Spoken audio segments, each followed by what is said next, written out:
Well, hello folks, and welcome to another Kipper Tales.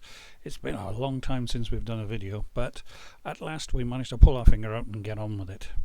Now unfortunately we've lost a lot of the original footage from this particular trip, but we've managed to piece together what we can, and hopefully it gives you a flavour of the trip and the general adventure that we enjoyed. This was our first ever cruise, and though in the grand scheme of things it's not a very big one, but it was quite an adventure. We've spent some time now exploring the Cleddau, but we thought it's high time to reach for new heights.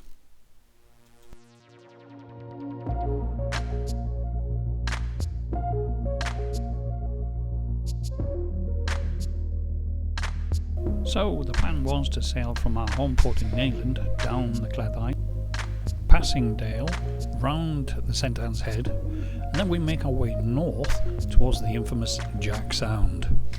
And then lastly the beautiful St Bride's Bay, a nice 8-mile stretch across to our destination, Solva, where we plan to spend just one night and then do the whole thing back again the opposite way.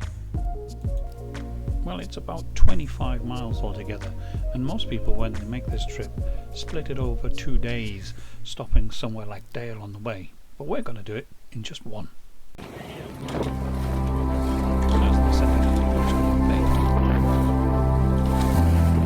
Right from the word go we were into a horrible headwind, and it was all very bouncy castle.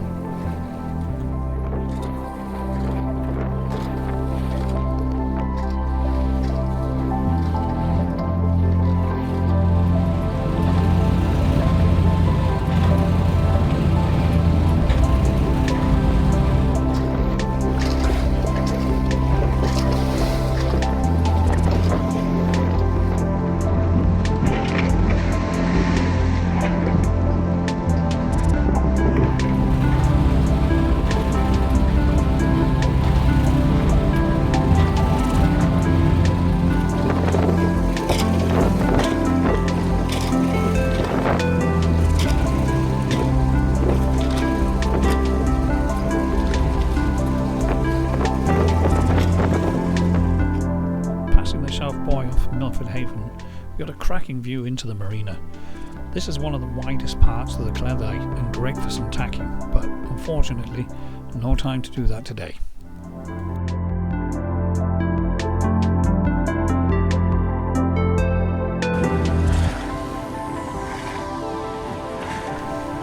But eventually we cracked and we just had to have a sail.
But all too soon it was back to the bouncy castle approach, and we had to really get a move on here to catch the tide window at Jack Sound.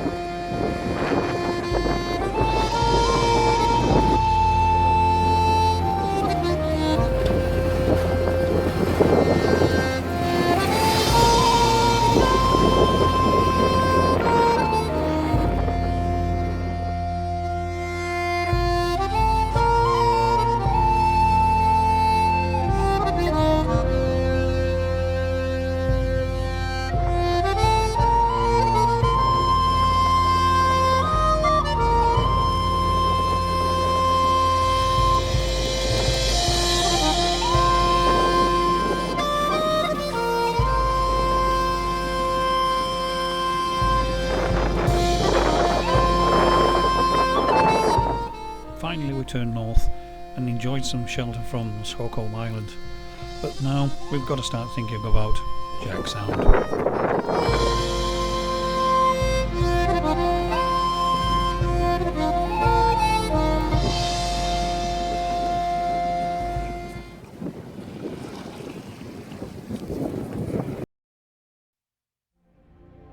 Jack Sound is an infamous tidal race between the South Pembrokeshire coastline and the island of Skomer.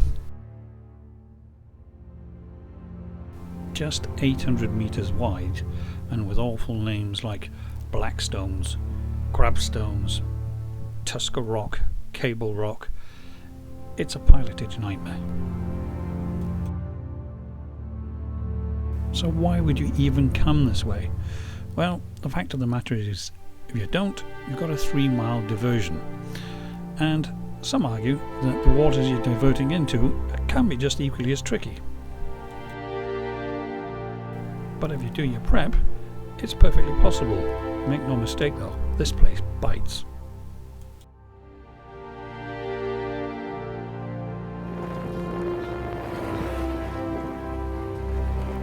Timing is absolutely vital on this, and we've decided to make our first attempt at low water slack. Then we should be able to see some of the rocks. According to the pilot guide, the fun begins by aiming for Blackstones, just on the western side of the strait.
pilot book said we should be giving black rocks about 100 metres offing.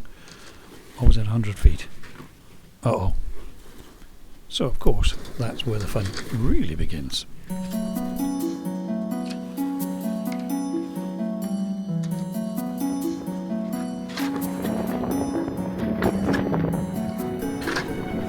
Looking to the west, we can see the bench and the water's cutting up very nicely around the cable rock.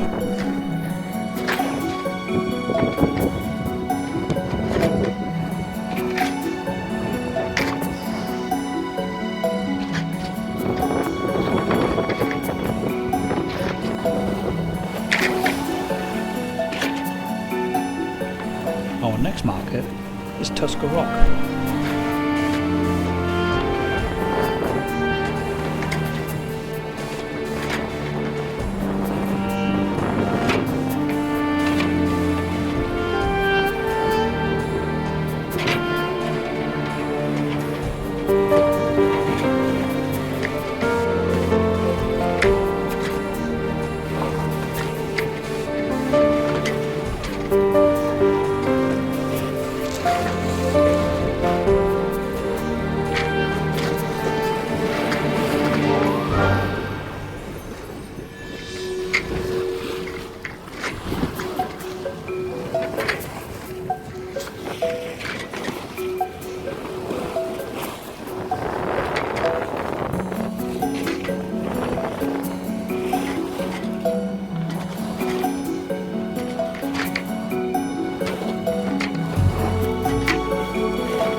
We have to give ourselves sufficient offing off grabstones. People tell stories of seeing the water going downhill around these stones.